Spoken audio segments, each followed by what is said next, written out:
It was 1930, and America was in the midst of the Great Depression. Herbert Hoover was in the White House. Dust storms turned the prairie lands into a dust bowl. Pluto was discovered by Clyde Tombaugh. The Chrysler Building was completed, becoming the first building taller than 1,000 feet. Jimmy Dewar invents Hostess Twinkies. Bobby Jones becomes the only player ever to win golfing's Grand Slam. Babe Ruth, with 49 home runs, leads the MLB for an 11th time. The economy is bad, unemployment is high, and breadlines were a common sight all across America. But in Hollywood, movies were thriving with the rise of sound pictures. Sound was not always something studios were keen to do, though.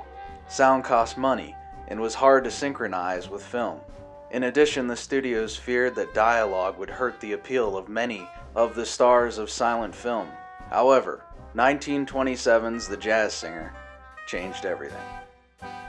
Alan Crosland's The Jazz Singer, although not the first synchronized feature, was the film that proved to the studios that sound pictures were here to stay. Al Jolson, the star of the picture, played a cantor's son who abandons the temple for the theater. At the end of the song Dirty Hands, Dirty Face, Jolson speaks directly to the audience. Wait a minute, you ain't heard nothing yet. Wait a minute, I tell you, you ain't heard nothing. You want to hear Toot Toot Tootsie? All right, hold on. Lou, listen, play Toot Toot Tootsie, 3 choruses, you understand? And the third chorus, I whistle. Now give it to him hard and heavy. Go right ahead. Toot Toot Tootsie, goodbye. Toot Toot Tootsie, don't cry. The little choo-choo train, that takes me away from you. And in that moment, synchronized speech and film began, allowing theater goers to feel they were eavesdropping on the characters on screen. In the beginning of sound pictures, early microphones were limited in range, causing actors to have to speak directly into the microphones to be recorded. This problem was made into a funny scene in the 1952's Singin' in the Rain. All right, here we go. Quiet! Roll 'em!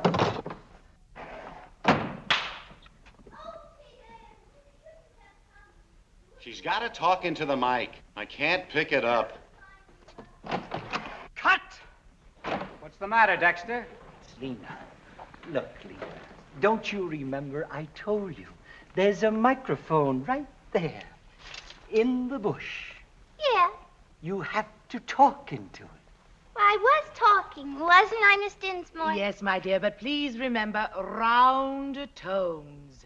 Pierre, you shouldn't have come. Pierre, you shouldn't have come. Yes, my dear, that's much better now. Hold it a second. Now, Lena, look. Here's the mic.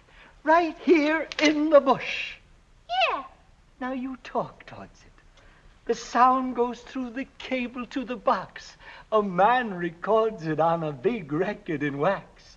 But you have to talk into the mic first. In the bush. Now try it again. The microphones caused an added problem of picking up noise from lights and the camera, causing cameras to have to be put into a soundproof box, which in turn caused the camera to heat up too much. Many directors turned to post-synchronization of sound and dubbing techniques to counteract these problems. This allowed directors to move the camera again and to have more movement on the screen. Other directors used dollies and boom cranes to get the shot they wanted. By the end of the 1930s, Hollywood had figured sound out, leading to the dominance of sound pictures from then on. Color had been a part of films for decades before 1930. As far back as the 1890s, artists were hired to hand tint each frame of a film to make it color. By the 1920s, many of Hollywood's films had some form of tint on them. With the advent of sound, though, this process of tinting caused a problem. The dyes for tinting tampered with the sound strip, causing the sound to be corrupted. Something new was needed in this new age of sound pictures. First with the 2-strip Technicolor and then with the 3-strip Technicolor, filmmakers were able to bring color sound pictures to the screen. By the end of the 1930s, some of Hollywood's top movies, like The Wizard of Oz and Gone with the Wind, were in color. Well, when I'm good, I'm very good. But when I'm bad, I'm better. You were wonderful tonight. I'm always wonderful at night.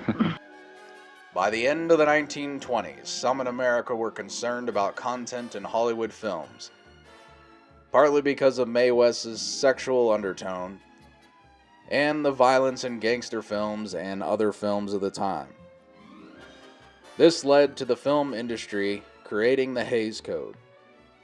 Under William H. Hays, the Motion Picture Production Code was adopted in 1930. The Hays Code, as it would be popularly called, set out what was acceptable and unacceptable content in Hollywood pictures.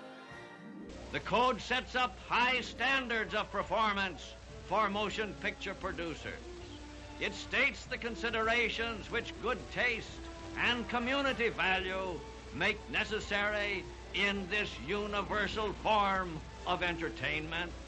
Respect for law, respect for every religion, respect for every race, and respect for every nation. However, it wasn't until 1934 that it was fully enforced.